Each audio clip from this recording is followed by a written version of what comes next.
لیکن زکوٰۃ جو ہے وہ آپ کے مال پر ہے، اور وہ آپ کے مال پر فکس ہے.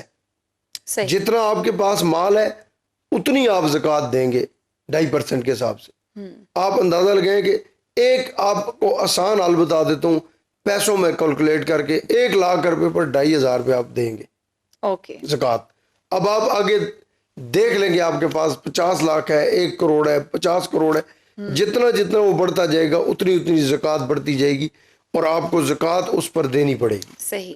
زکوٰۃ کا اہل ہر وہ شخص ہے کہ جس کے پاس کھانے کا نہیں ہے. بالخصوص میں یہ کہوں گا کہ زکوٰۃ کے لیے آج کے دور کے اندر تو آپ وہ لوگ دیکھیں سفید پوش جو کسی کے سامنے ہاتھ پھیلا نہیں سکتے، جو کسی سے مانگ نہیں سکتے. مثال ہے آپ کے محلے میں ایک بیوہ ہے اور آپ جانتے ہیں کہ اس کا خاوند دنیا میں نہیں رہا اور یہ بچوں کا پیٹ خود پال رہی ہے، اس کے معاملات نہیں ہیں، تو بہتر ہے آپ جب اس کو زکوٰۃ دیں گے تو اللہ تبارک و تعالیٰ آپ کو اس کا بہت بڑا اجر عظیم عطا فرمائے گا. اور بالخصوص سب سے پہلا جو حق ہے وہ رشتہ داروں کا ہے.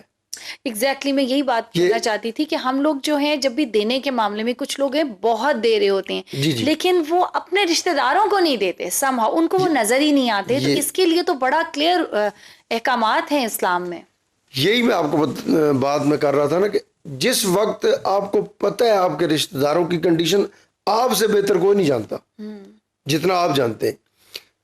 آپ کے خاندان کے اندر وہ افراد موجود ہیں کہ جو حقدار ہیں زکوٰۃ کے، جن کے مالی معاملات اتنے بہتر نہیں ہیں، جن کے کھانے کے حالات اتنے اچھے نہیں ہیں.